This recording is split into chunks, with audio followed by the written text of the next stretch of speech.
Friends, welcome to Fintech Trading. जैसा कि आप स्क्रीन पे देख पा रहे हो, आज हमने शेयर लिया है बजाज फाइनेंस। ये बहुत ही लोगों का अभी फेवरेट पसंदीदा शेयर है और बहुत लोगों का इसमें क्वेश्चंस है कि बजाज फाइनेंस को हमें किस प्रकार से लेना चाहिए। देखिए, मैं आपको बता देता हूँ, बजाज फाइनेंस कोरोना के समय से हम इसको ट्रैक करते हैं। कोरोना के टाइम पे ये शेयर करीब करीब 5,000 के आसपास यहाँ पे चल रहा था बिफोर कोरोना। जैसे ही कोरोना की न्यूज़ आई, मार्केट में स्प्रेड हुई और ये शेयर एकदम से क्रैश होता है और ये 2,000 का लेवल पकड़ लेता है। इवन 2,000 के भी नीचे 1,900 के आसपास यहाँ पे इसका बॉटम अप बनता है। उसमें बहुत ही लोगों में ये उत्सुकता थी कि ये हो सकता है कि शेयर 1,000 के आसपास भी चला जाए, जा भी सकता था, लेकिन यहीं से इसका रिकवरी फेज स्टार्ट हुआ।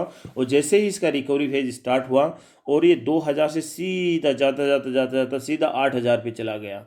तो 2,000 से शेयर चला गया 8,000 पे, समझ रहे हो आप, 4 टाइम्स।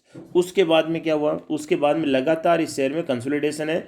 जो लोअर साइड में हम देखें तो ये शेयर यहाँ पे आता था, जिसको हम बोल सकते हैं 5,400 के आसपास।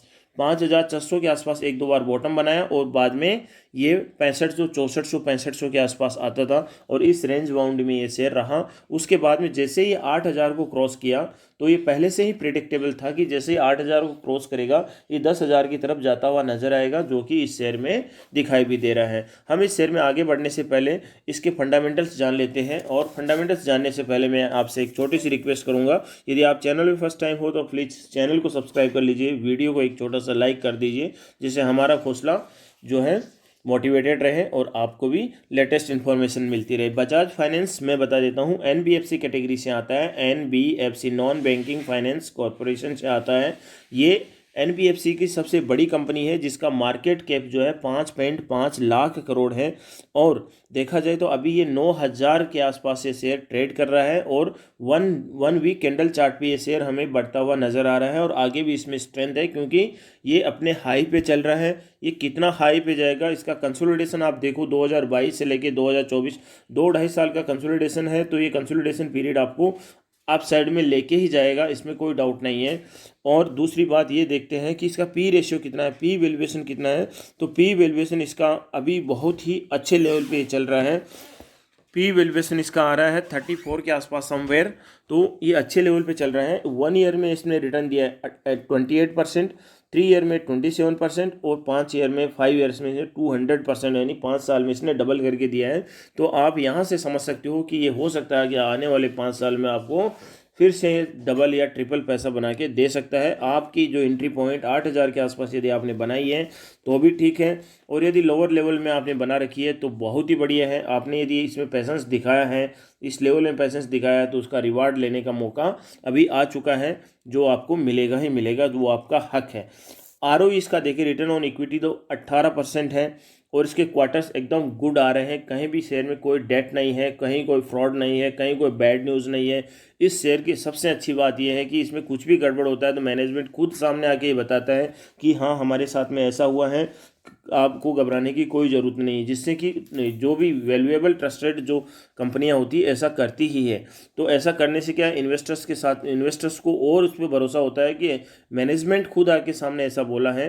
तो कई बार मैनेजमेंट इसका ऐसा बोलता है, हाँ हमारी ग्रोथ 1 साल तक ऐसे रहने वाली है, हम इस डायरेक्शन में काम कर रहे हैं, तो उससे कॉन्फिडेंस बढ़ता है।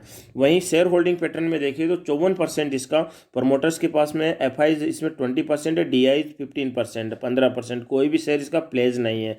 तो कहने का मतलब सब कुछ बढ़िया है। अभी इस शेयर ने रफ्तार पकड़ी है, तो आपको भी रफ्तार पकड़नी है। लेकिन मेरा कहने का मतलब ये है, चढ़ते को नहीं पकड़ना है, गिरते को नहीं पकड़ना है।